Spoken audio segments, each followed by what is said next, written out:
తెలంగాణలో విద్యారంగ అభివృద్ధికి కేంద్రం సహకరించాలన్నారు కాంగ్రెస్ ఎంపీలు. ప్రధాని మోదీ జోక్యం చేసుకుని గవర్నర్ దగ్గర పెండింగ్ లో ఉన్న బీసీ రిజర్వేషన్ల బిల్లులు ఆమోదం పొందేలా చూడాలన్నారు. రేవంత్ సర్కారు చేస్తున్న అభివృద్ధి కార్యక్రమాలను ఓర్వలేకనే బీఆర్ఎస్ నేతలు తప్పుడు ప్రచారం చేస్తున్నారని ఫైర్ అయ్యారు. ఎన్నికల హామీల అమలుకు రాష్ట్ర ప్రభుత్వం కృషి చేస్తోందన్నారు కాంగ్రెస్ లీడర్లు. దేశవ్యాప్తంగా విద్యా హక్కు చట్టం సరిగా అమలు కావడం లేదన్నారు ఎంపీ వంశీకృష్ణ. చాలా ప్రాంతాల్లో ఎస్సీ, ఎస్టీ చిన్నారులకు ఆశించిన స్థాయిలో విద్య అందడం లేదని చెప్పారు. పెద్దపల్లి పార్లమెంటరీ నియోజకవర్గంలో నవోదయ స్కూల్ ఏర్పాటుకు కేంద్రం చర్యలు చేపట్టాలని లోక్సభలో కోరారు. పేద విద్యార్థుల కోసం ఏకలవ్య, సైనిక్ స్కూల్స్ మంజూరు చేయాలన్నారు. Especially for SC and ST children across the country and specific to Peddapalli, sir. Sir, in my own district, I requested a Navodaya school, but unfortunately, my neighboring MP who was from the opposition, he took the Navodaya school and implemented in his area, sir. So I request the government not to show such prejudice and please grant us the rightful school that we require. We want a Navodaya school in Dharmapuri area. We need an Ekalavya model residential school, Kendri Vidyalaya, and a Sainik school for Peddapalli and Mancherial district, sir. తెలంగాణలో బీసీలకు 42% రిజర్వేషన్లపై లోక్సభలో మాట్లాడారు Congress MP Chamala Kiran Kumar Reddy. తెలంగాణలో బీసీలకు స్థానిక సంస్థల ఎన్నికలు, విద్యా ఉద్యోగాల్లో రిజర్వేషన్లు కల్పిస్తూ రేవంత్ సర్కార్ నిర్ణయం తీసుకుందని చెప్పారు. బీసీ రిజర్వేషన్ల బిల్లులు గవర్నర్ దగ్గర పెండింగ్ లో ఉన్నాయన్నారు. ఓబీసీ అయిన ప్రధాని మోదీ జోక్యం చేసుకుని బీసీ రిజర్వేషన్ల బిల్లులు ఆమోదం పొందేలా చూడాలన్నారు ఎంపీ చామల.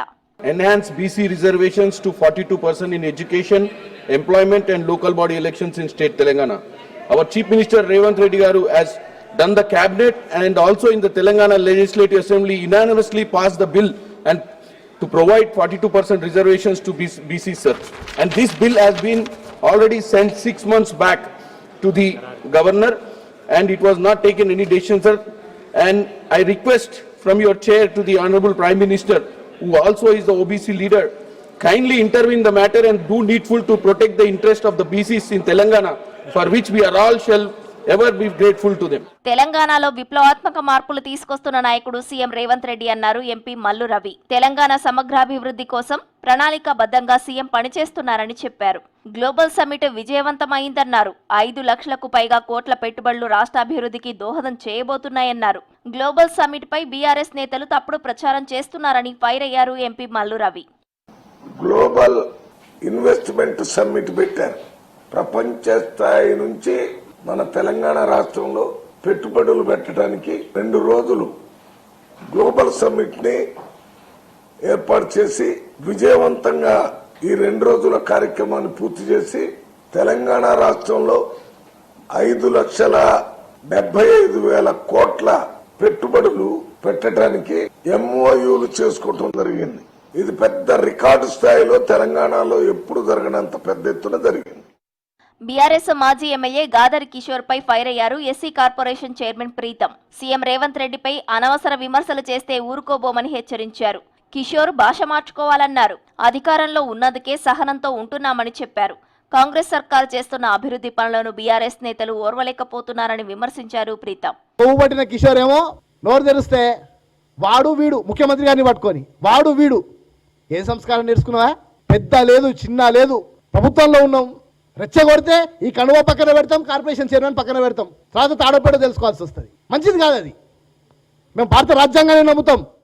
బీసీ రిజర్వేషన్లపై పార్లమెంట్లో చర్చించాలన్నారు కాంగ్రెస్ సీనియర్ నేత జీవన్ రెడ్డి. 9వ షెడ్యూల్లో చేర్చితేనే బీసీలకు 42% రిజర్వేషన్లు అమలు సాధ్యమవుతుందని చెప్పారు.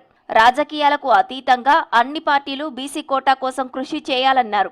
బీసీ రిజర్వేషన్లు స్థానిక సంస్థలకే పరిమితం చేయకుండా విద్య, ఉద్యోగాల్లోనూ అమలు చేయాలని డిమాండ్ చేశారు జీవన్ రెడ్డి. భవిష్యత్తులో నైనా కానీ ఏదైతుందో ఈ 42% రిజర్వేషన్ కల్పన అనేది మరి దానికి నిర్దిష్టమైన చర్యలు చేపట్టాల్సిన ఆవశ్యకత మన రాజకీయ పార్టీలపై ఉన్నది.